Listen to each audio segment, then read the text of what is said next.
Waouh, waouh, waouh. Amen, amen, amen, amen, amen.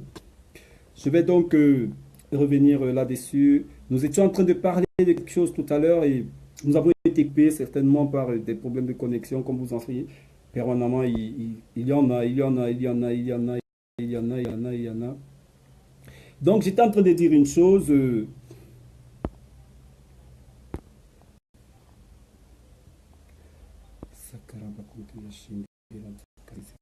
Laissez-moi le temps que j'ajoute des sensations des personnes qui étaient connectées il y a quelques minutes et qui ont dû perdre le fil de la connexion. Et... Waouh, waouh, waouh, waouh, waouh, c'est quoi ces problèmes de connexion ce matin? Seigneur, débloque, débloque, débloque, débloque, débloque, débloque. Ok, ok, ok, merci. Merci à toi qui es reconnecté. Pardon pour la rupture, nous avons eu 2 minutes. C'est pas dépendant de ma volonté. Donc, nous étions en train de parler d'un aspect assez important de la mort spirituelle. Donc, nous étions en train de parler, Saint-Esprit, merci pour ta présence, merci pour ta grâce, merci pour ta patience. Nous étions en train de parler du fait que nous emprisonnons des personnes dans notre cœur, du fait que nous maintenons des personnes captives au fond de nous. Vous savez, Dieu attend de nous que nous puissions pardonner. Dieu attend de nous que nous puissions libérer nos frères. Parce qu'il y a des personnes qui ne peuvent pas avoir accès à certaines bénédictions à cause parfois de nous. Amen. Donc le Seigneur est en train de nous dire ici, toi qui te mets en colère contre ton frère, tu mérites le même châtiment que celui qui l'a tué. Parce que lorsque tu es en colère contre ton frère, tu ne l'as pas tué physiquement, il marche, il se balade, il est partout, il est en pleine forme physiquement. Mais spirituellement, un côté de lui est mort. Et ça, c'est aussi un crime. Bien-aimé, je vais t'exhorter ce matin à développer un esprit de pardon permanent. La Bible nous parle de colère. Dieu se mettait souvent en colère. Vous savez, il dit qu'il nous a fait à son image et à sa ressemblance. Ça veut dire que les émotions qu'il ressent, nous les ressentons. Ça veut dire que le côté Dieu, nous l'avons en nous. Amen. La nature divine, nous l'avons en nous. Nous avons le caractère de Dieu, nous l'avons en nous de façon naturelle. Donc il est possible de se mettre en colère. Si Dieu lui-même sur terre s'est mis en colère dans le temple de Jérusalem, toi, qui es-tu pour ne pas te mettre en colère? Mais le Seigneur Jésus dit quelque part dans la parole, il dit, lorsque tu te mets en colère contre ton frère, nous verrons ça plus loin dans cet enseignement, il faut que tu fasses l'effort qu'avant la fin de la journée, cette colère disparaisse. Amen. Là, tu es en train de le libérer. Il est difficile de ne pas se mettre en colère, mais il est facile d'oublier si on veut. Vous savez, les gens parfois disent non, il est difficile d'oublier. Bien aimé, il est facile d'oublier si tu veux oublier. Notre véritable problème, c'est que nous sommes habités par un orgueil qui se manifeste à travers les rancunes, les rancœurs. Oh, moi, si quelqu'un me fait ça, oh, moi, si quelqu'un me fait ci, oh, moi, on ne me fait pas ça, on ne me fait pas ci. Bien-aimé, qui es-tu? Si nous nous moquons de Dieu tous les jours, en désobéissant à sa parole, si nous blessons le Seigneur Jésus tous les jours, avec nos attitudes et notre comportement, qui sommes-nous pour que notre homme ne nous mette pas en colère? Qui sommes-nous pour que les personnes ne nous offensent pas?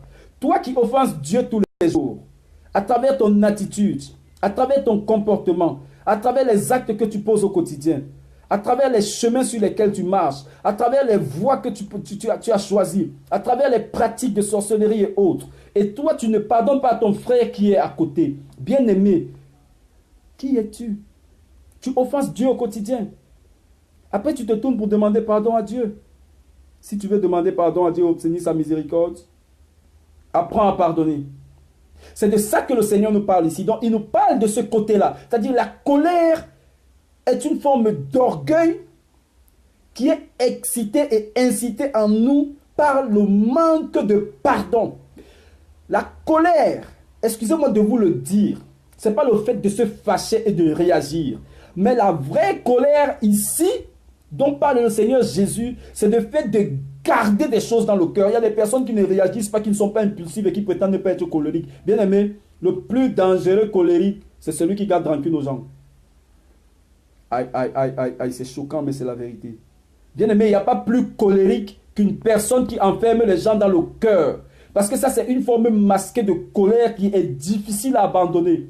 Étant donné que c'est une forme d'hypocrisie manifeste. Tu ris avec quelqu'un qui vient de te blesser. Tu souris, tu prétends avoir la maîtrise de soi, mais au fond de toi, tu es en train de mériter sa mort. Bien aimé, tu n'as pas de maîtrise de soi. La maîtrise de soi, ce n'est pas le fait de réagir. Mais la maîtrise de soi, c'est le fait de pouvoir avoir la capacité de pardonner permanemment. De ne pas aller aux extrêmes. Vous savez, il y a des personnes qui prétendent avoir la maîtrise de soi, mais qui méditent le mal toutes les minutes de leur vie et n'ont pas la maîtrise de soi. Ça, bien aimé, Dieu, si Dieu n'avait pas la maîtrise de soi, le monde n'existerait plus. Mais combien de fois Dieu a sanctionné le monde? Vous allez dire que Dieu, qui est la puissance du Saint-Esprit et qui est le caractère du Saint-Esprit à la perfection, n'a pas de maîtrise de soi. Il a détruit Sodome et Gomorrhe. Vous allez dire qu'il a manqué de maîtrise de soi? Non. Dieu se maîtrise plus que tout le monde. Lorsqu'il détruisait Sodome et Gomorrhe, il a permis à Lot de quitter. Il a même pris le temps de venir parler à Abraham. Pour quelqu'un qui n'a pas la maîtrise de soi. Bien aimé, parfois quand on voit une personne réagir, après avoir accumulé, on se dit qu'elle n'a pas de maîtrise de soi. Non, celui qui n'a pas de maîtrise de soi, c'est celui qui garde les choses dans le cœur. Bien aimé, tu peux réagir pour mettre fin à une activité qui te met mal à l'aise. Mais il y a quelque chose que j'aimerais que tu saches, c'est que l'amour doit surpasser tout en toi. C'est de ça que parle le Seigneur. Le Seigneur dit, toi qui te mets en colère contre ton frère, c'est-à-dire toi qui gardes rancune à ton frère, tu es pire qu'un criminel. Il y a des versions où c'est précis. Hein? Cette version est un peu souple. Mais il y a des versions où c'est dur et cru. Bien aimé, tu es plus dangereux qu'un meurtrier. Tu es plus dangereux qu'un meurtrier. Parce que dans ton cœur, tu as tué tellement de gens. Tellement. Pourquoi tu ne veux pas apprendre à pardonner? Et c'est de ça que le Seigneur dit. Il dit, vous avez entendu qu'il a été dit aux anciens, tu ne tueras point. Celui qui tuera mérite d'être puni par les juges. Mais moi, je vous dis que quiconque se met en colère contre son frère mérite d'être puni par les juges. Vous savez de quels juges il parle? Il ne parle pas des hommes en noir dans les tribunaux. Hein. Il parle de ceux qui sont assis en haut. Il parle de ceux qui sont assis en haut. La Bible nous parle de 144 000 qui seront là, juifs. Mais la Bible nous parle encore d'autres juges, l'assemblée des juges qui est assise dans les cieux. C'est-à-dire ceux-là qui sont là tous les jours pour regarder notre vie. C'est eux qui vont accompagner le Seigneur lors du jugement. C'est eux qui vont accompagner le Seigneur Jésus lors du jugement. Donc je vais te dire une chose, c'est de ces juges que parle le Seigneur Jésus. Toi qui te mets en colère, celui qui tue, on va le conduire devant les hommes. Mais toi qui te mets en colère, c'est devant le tribunal de Dieu que tu vas te retrouver. Donc il faut éviter d'être rancunier. Il faut éviter le tribunal de Dieu. Celui-là, lui, se met devant la justice des hommes. On va le jeter en prison. Mais toi, tu seras devant le tribunal de Dieu. À cause de quoi? À cause du fait que Dieu ne collabore pas avec l'hypocrisie. Lorsqu'on va étudier le livre d'étudier par la langue, Dieu disait quoi? Il disait à ses disciples d'éviter. Je ne sais pas, il a dit quoi? Faites attention au levain des pharisiens, qui est l'hypocrisie. Ah oui, parce que l'hypocrisie, c'est un péché mortel. C'est avoir une apparence contraire à ce qu'on est réellement. C'est-à-dire, tu es dans l'âme et dans l'esprit un meurtrier, mais apparemment, tu es l'homme le plus bon du monde. Bien-aimé, il faut que nos cœurs changent. Il faut qu'on évite de garder des personnes dans le cœur. Si ton frère t'a offensé, si ton frère a commis quelque chose contre toi, va réconcilie-toi avec lui. C'est pourquoi le Seigneur est en train de nous dire ici, celui qui dit mérite d'être puni par le Sanhédrin. Lorsqu'on parle de Raka, Raka c'est un terme juif qui veut simplement dire vaurien, qui veut dire homme sans valeur. C'est un terme de mépris. Ah, combien de personnes traitent-tu de vaurien par jour? Ah, celui-là c'est un vaurien. Celui-là c'est un moins que rien. Regarde-moi celle-là, elle m'atteint en quoi? Regarde-moi celui-là, il me vaut en quoi? C'est ça nos langages de tous les jours. Nous sommes en train de traiter les autres au quotidien de raka, de raka, de raka, de raka. Mais la Bible dit ici que celui qui traite l'autre de raka mérite d'être jugé par les hommes. Et celui qui traite l'autre d'insensé mérite d'être puni. Vous savez, le Sanhédrin a été transporté au ciel. Ce matin, il faut que quelqu'un soit choqué. Le Sanhédrin était à Jérusalem. Dieu nous parle aujourd'hui de la nouvelle Jérusalem qui viendra. Et Dieu nous dit qu'à la nouvelle Jérusalem, il y a le trône de Dieu. Et aujourd'hui, Dieu nous parle d'un sacerdoce royal dont il est le souverain sacrificateur, le seul qui est assis là-haut. Donc le Sanhédrin dont parle le Seigneur aujourd'hui, ce n'est plus le Sanhédrin que nous avons connu à Jérusalem dans les films que nous voyons partout, Jésus de Nazareth. Aujourd'hui, le Sanhédrin est transporté au ciel. Donc toi qui méprises ton frère, toi qui l'insultes, toi qui le traites d'insensé, sache que tu seras conduit devant le trône de Dieu pour être jugé. Amen. Vous savez qui était juge dans l'ancienne sacrificature, l'ancienne alliance? On parle ici de l'époque où c'est les Lévites qui dirigeaient l'église de Dieu. Vous savez qui était le principal juge? C'était le souverain sacrificateur à l'époque en exercice. On l'appelait, il s'asseyait et c'est lui qui jugeait. Les autres, toute l'assemblée des sacrificateurs était là, mais lui, il prenait la dernière décision. C'est la même chose aujourd'hui. La Bible nous dit que le nouveau souverain sacrificateur, c'est le Seigneur Jésus. Donc quand tu insultes ton frère, ce n'est pas ton frère qui va te porter plainte. Ce sont tes paroles qui seront transportées devant le trône du Seigneur Jésus pour un jugement. Et au quotidien, nous sommes jugés et sanctionnés par le Seigneur à cause des paroles qui sortent de nos bouches. À cause de notre attitude vis-à-vis de notre prochain. Dieu nous juge tous les jours. Bien-aimé, il dit que celui qui traitera d'insensé mérite d'être puni par le feu de la géhenne. Donc, en plus d'insulter et de mépriser, si tu arrives à la dimension de dire d'un homme qui est parfois rempli de la grâce de Dieu, qui est rempli de l'intelligence de Dieu, toi tu trouves que ce qu'il dit n'a pas de sens. Ta route c'est l'enfer. Aïe, c'est dur ce matin. Mais c'est la vérité qui va t'affranchir, bien-aimé. Dieu dit que celui qui va insulter son frère ira devant son tribunal, devant le Sanhédrin de la nouvelle alliance qui se trouve au ciel, là où Dieu siège. Celui qui va traiter son frère d'insensé, lui directement, ça veut dire que toi tu es en train de juger que la créature que Dieu a faite, Dieu a fait une créature imparfaite dont Dieu ne sait pas ce qu'il fait. Donc toi qui sais ce que tu fais, va donc collaborer avec le diable là où lui, il mérite de vivre.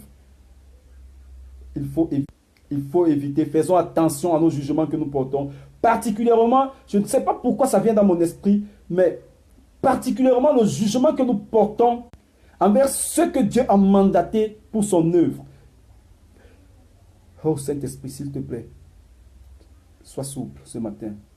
Sois souple pour que ce peuple comprenne. Je vais te dire une chose. Je commence à sentir bouillir en moi quelque chose. Dieu veut te parler ce matin. Cesse d'insulter les pasteurs. Cesse de juger les pasteurs. Cesse de cliquer j'aime sur les publications faites contre les serviteurs de Dieu sur Facebook.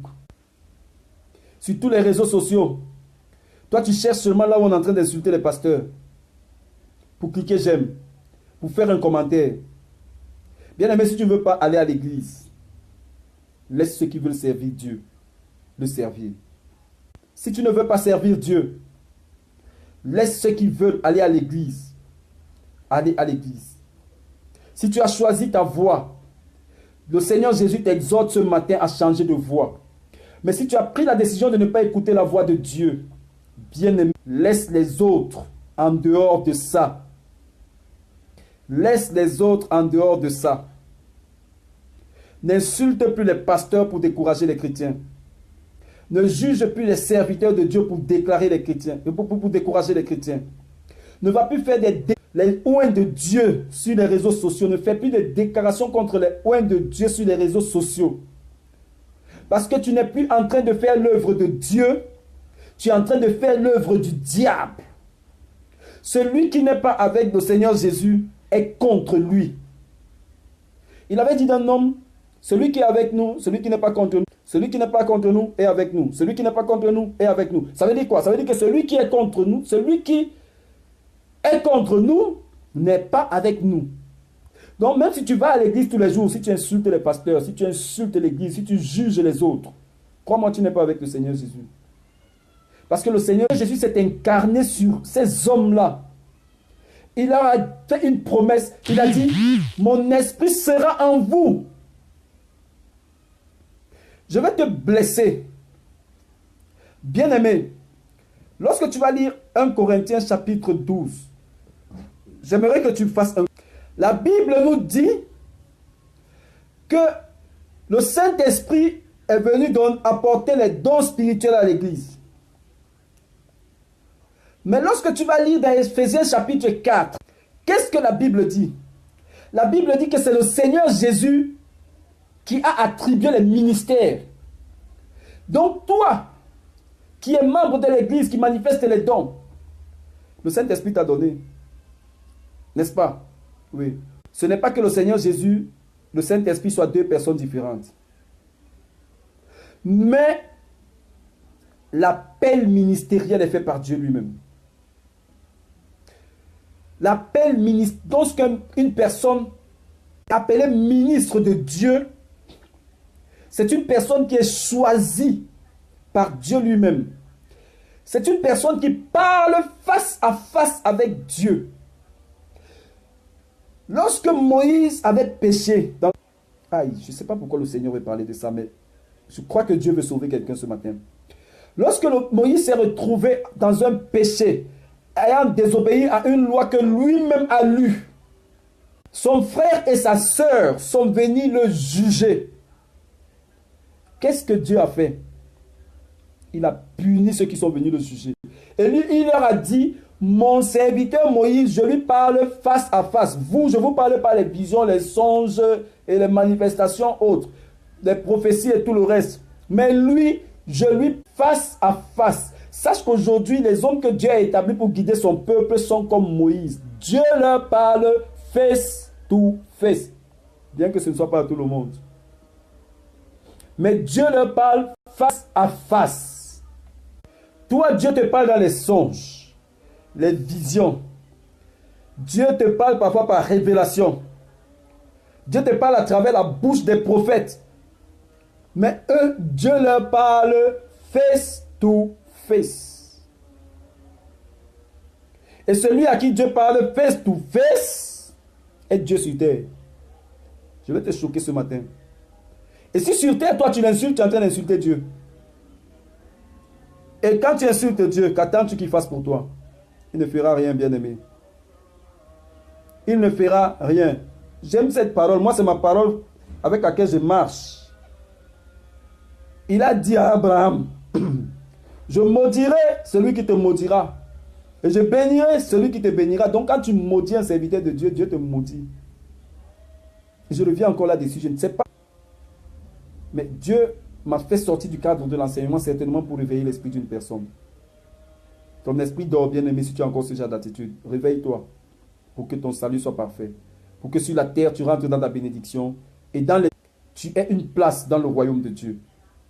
Arrête d'insulter les serviteurs de Dieu. Arrête de faire des réunions pour médire des serviteurs de Dieu. Si tu trouves quelqu'un en train de le faire, prends ta route. Si tu peux lui dire, mon frère, c'est pas bien et qu'il insiste, laisse-le, continue de ton côté. Laisse les serviteurs de Dieu vivre leur mauvaise vie. Ça ne te regarde pas. Moïse, dans le désert, vivait sa mauvaise vie avec la femme éthiopienne. Ça ne regardait pas. Je dis bien, ça n'a regardé personne. Tous ceux qui s'en sont mêlés, Dieu les a frappés. Ne te mêle pas de la vie du serviteur de Dieu. Regarde ce qu'il t'apporte venant de Dieu pour que tu sois béni. Beaucoup d'enfants de Dieu, beaucoup sont membres des assemblées, ne sont pas bénis parce qu'ils regardent la vie du leader. Ils maudissent le leader dans leur cœur, mais ils attendent de leur imposer les mains. Bien aimé, si je viens t'imposer les mains ou prier pour toi, et qu'avant que je ne le fasse, ou pendant que je le fais, pendant que tu es en train de me juger, ce n'est pas une bénédiction qui tombera sur toi, mais c'est un jugement qui viendra sur ta vie. Parce que par exemple, maintenant que je suis en train de parler de la part de l'Éternel pour que ton cœur soit métamorphosé, Dieu dit, il ramènera les cœurs des enfants vers les pères. Le Père par excellence, c'est lui-même. Donc, il veut que ton cœur soit ramené vers lui. Pendant que nous parlons de la part de l'Éternel, ne nous jugez pas. Parce que quand tu me juges, tu es en train d'appeler un jugement sur ta vie. Mais écoute la parole prophétique. C'est elle qui va... Écoute la parole prophétique. Ce matin, le message est en train de prendre une direction très prophétique. Dieu veut te sauver. Dieu veut te délivrer. Dieu veut te bénir. Bien-aimé, je parle à une personne. Excuse-moi, tu vis en Europe depuis. Le Seigneur me parle de toi. Tu vis en Europe depuis, mais tu n'arrives pas à trouver l'équilibre. Dieu est en train de te dire que une partie de ta conduite et ton attitude sont à l'origine de ce problème. Ta bouche juge trop. Ta bouche maudit trop. Et essaye de changer ton langage. Dieu veut te corriger. C'est en train de parler à une personne qui est même en train de suivre cet enseignement en direct. Dieu veut te sauver. Dieu veut te bénir. Je vais encore t'apporter une précision. Ces derniers temps, tu étais en train de suivre une affaire. Tu étais en train de suivre un dossier qui n'a pas abouti. Et depuis 2 ans, ça fait 3 dossiers. Je dis 3 précisément, c'est ce que je reçois dans mon esprit. Ça fait 3 dossiers précisément que tu as engagés et qui ont échoué au moment où tu t'attendais à ce que ça marche le plus. C'est un signe de Dieu pour ta repentance. Répands-toi et Dieu va t'ouvrir la porte. Il va te libérer de ça. Ça parle à quelqu'un. Nous sommes en ligne. Je ne peux pas apporter plus de précisions. C'est ta vie privée. Si ça te parle, tu peux me contacter après. Nous allons en discuter et je vais te dire exactement ce que le Seigneur attend de toi. Bien-aimé, nous allons revenir dans notre enseignement. C'est très prophétique ce matin. Le Seigneur dit: si donc tu présentes ton offrande à l'autel et que là tu te souviennes que ton frère a quelque chose contre toi, laisse là ton offrande devant l'autel et va d'abord te réconcilier avec ton frère. Puis viens présenter ton offrande. Frère, offrande.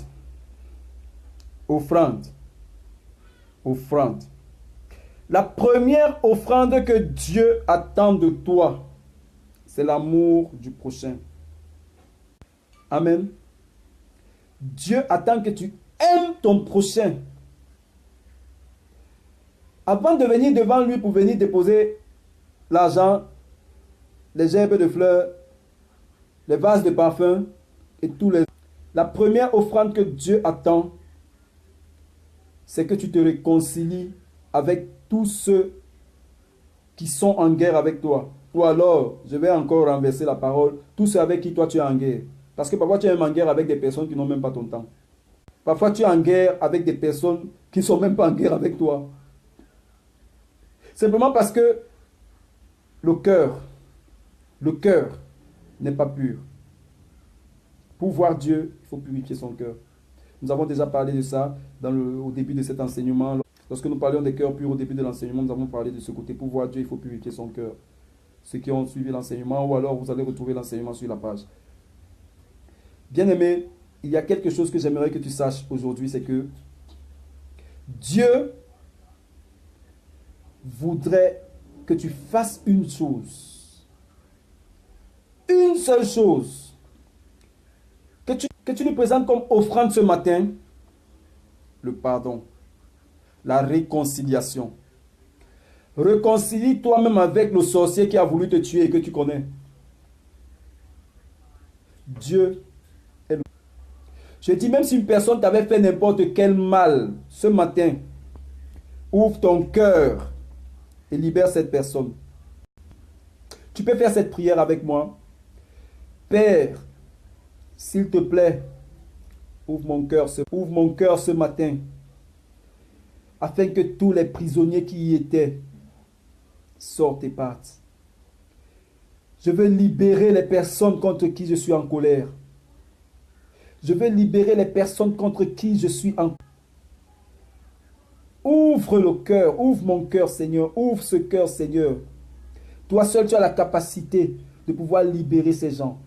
La Bible dit que tu tiens les clés de la vie entre les mains. Lorsque tu ouvres, personne ne peut fermer.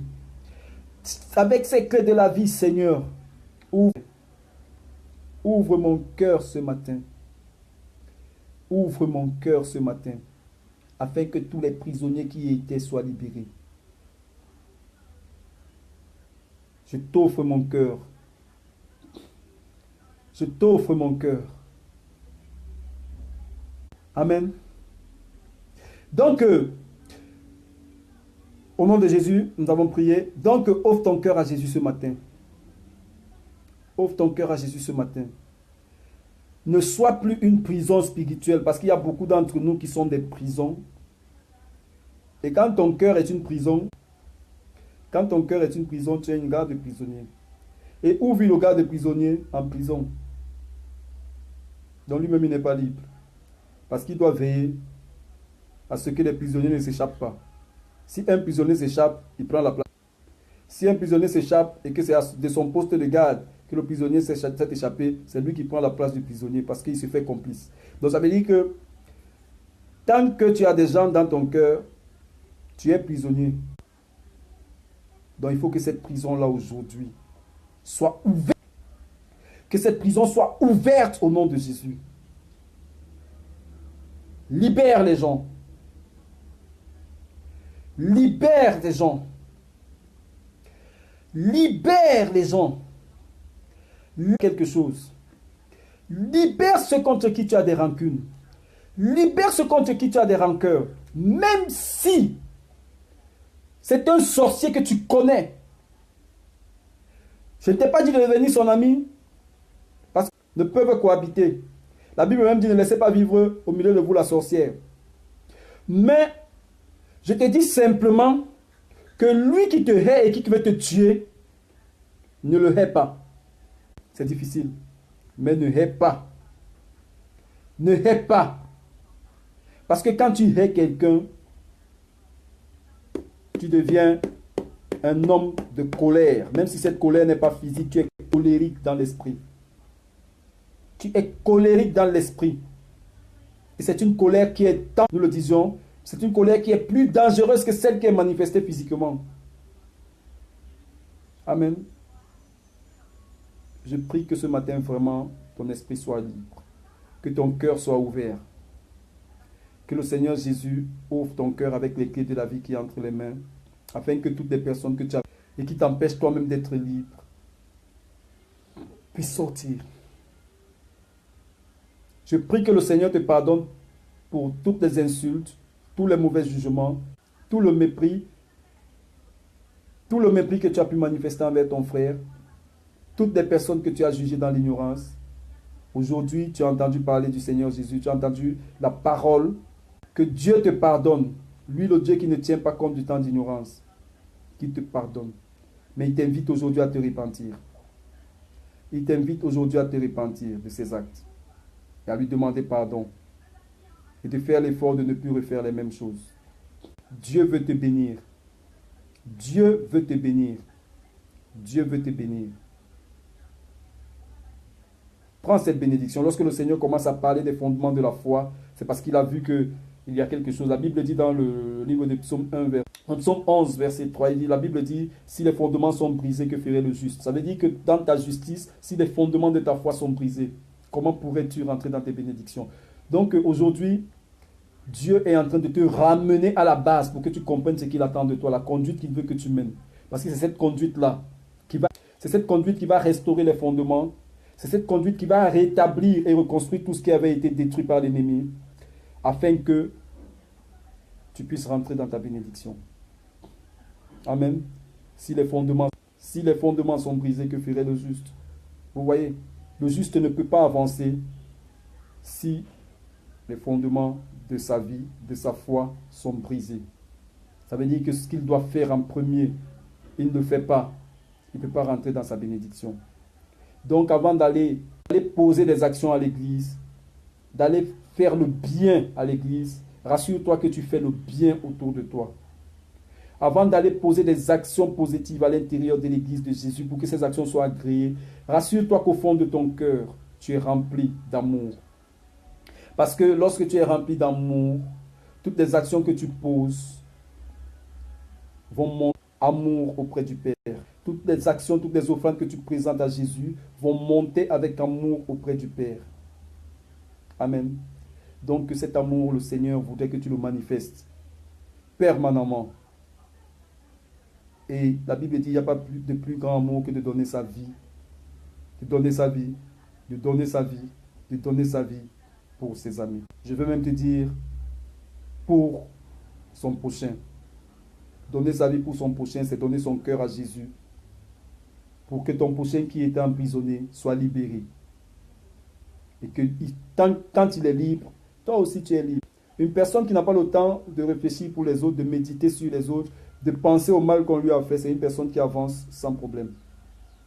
C'est-à-dire une personne, quelqu'un est en face, il sait qu'il t'a blessé, il sait qu'il t'a choqué, il sait qu'il t'a fait du mal, mais quand il te rencontre, tu as un sourire pas hypocrite, mais un sourire rempli d'amour. Tu as des actions pas hypocrites vis-à-vis de lui, mais remplies d'amour. C'est-à-dire, lui, il sait que il t'a mis à un niveau où certainement tu ne lui diras même plus bonjour. Mais tu es toujours avec lui. Tu es toujours avec lui. Tu penses toujours à son bonheur. Tu penses toujours à lui faire du bien. Dieu te récompensera pour cela. Amen. Amen. Donc le Seigneur nous disait qu'avant de venir donc à l'église, parce que lorsqu'on va à l'église, la première offrande que nous faisons à Dieu, c'est notre présence. Amen. Donc avant d'être présent à l'intérieur de l'église, rassurons-nous que nous avons réconcilié notre environnement avec nous. Rassurons-nous que nous avons réconcilié notre prochain avec nous. Rassurons que nous sommes en paix avec les autres. Parce que pour que nous soyons en paix avec Dieu, il faudrait que nous soyons en paix avec tous ceux qui sont autour de nous. Si donc tu présentes ton offrande, tu te souviens que ton frère a quelque chose contre toi, laisse là ton offrande devant l'autel et va d'abord te réconcilier avec ton frère, puis viens présenter ton offrande. Va d'abord te réconcilier avec ton frère, puis présente-toi à l'église. Va d'abord te réconcilier avec ton frère, puis viens prier. Je veux même encore aller plus loin, même quand tu veux mettre tes genoux au sol pour prier. Parce que lorsque tu mets tes genoux au sol pour prier, tu es en train de t'humilier devant l'autel sacré de Dieu. Donc avant de venir présenter ton offrande devant cet autel sacré de Dieu, rassure-toi qu'en mettant tes genoux au sol, autour de toi, tu es en paix avec tout le monde. Rassure-toi que tu as pardonné aux autres. Généralement, nous prions, après nous disons pardonne-nous nos offenses, comme nous pardonnons aussi à ceux qui nous ont offensés. Il y a même des gens, quand ils sont en train de prier, ils disent pardonne-nous nos offenses. Quand ils arrivent à comme nous pardonnons aussi, ils baissent la voix comme nous pardonnons aussi à ceux qui nous ont offensés, parce qu'ils ne sont pas prêts à pardonner. Mais Dieu va te pardonner si tu pardonnes aux autres. Dieu va t'aimer si tu aimes les autres. Dieu se réconcilie avec toi si tu te réconcilies avec ton prochain. Ne soyons plus des prisons spirituelles, frères. Nous avons trop été des prisons spirituelles et finalement nous sommes nous-mêmes prisonniers spirituels de nous-mêmes. Il faut se libérer. Il faut se libérer. Que Dieu te bénisse. Je prie que ces paroles trouvent en toi une bonne terre et que cette parole transforme ta vie aujourd'hui au nom de Yahushua. Sois béni au nom de Jésus. Louange, honneur et gloire lui soit rendue, lui le Dieu de l'éternité. Au nom de Yahushua, nous nous retrouvons certainement ce soir ou demain pour continuer cet enseignement. Nous retrouverons certainement demain ou ce soir, ça dépendra de mon programme. Là, je n'ai pas de précision sur mon programme de la journée. Donc, ce soir, on a un temps, nous allons encore avancer dans cette parole, nous allons avancer dans cet enseignement. Nous nous sommes arrêtés aujourd'hui au verset 24, et donc demain nous commencerons toujours dans notre chapitre 5 de Matthieu, à partir du verset 25. Nous avancerons. Munis-toi de ta Bible, sois prêt à un stylo pour prendre des notes, parce que parfois on oublie. D'habitude on dit les paroles s'envolent mais les écrits restent. En prenant des notes, certainement il y a des choses dans notre conduite. Moi, ces vidéos, moi-même, je suis le premier à les écouter de plus en plus. Je suis le premier à les écouter à tout moment parce que moi aussi, ça m'enseigne comme ça t'enseigne. Donc, je t'encourage, si tu peux trouver même un temps, de réécouter ces enseignements de prendre des notes, de relire ces notes, de lire ta Bible. Parce qu'en lisant les Écritures, tu vas découvrir beaucoup de choses qui vont te délivrer. Et en lisant les Écritures, demande à Dieu de te donner sa pensée pour que tu sois vraiment libéré. Pour que tu sois vraiment libéré. Que Dieu te bénisse. Salut à toi, l'international. Je ne vais pas citer ton nom, mais tu te reconnais, frangin. Ça fait un bon bout de temps. Je suis content de te voir en ligne. Que Dieu te bénisse. Et que Dieu bénisse toute ta famille. Et tout le monde que tu as laissé du côté de toi. Tu te reconnais maintenant. Que Dieu te bénisse, frère. Je suis content de savoir que tu étais en ligne. Ok, shalom, shalom, shalom. Nous nous retrouvons donc en soirée ou demain.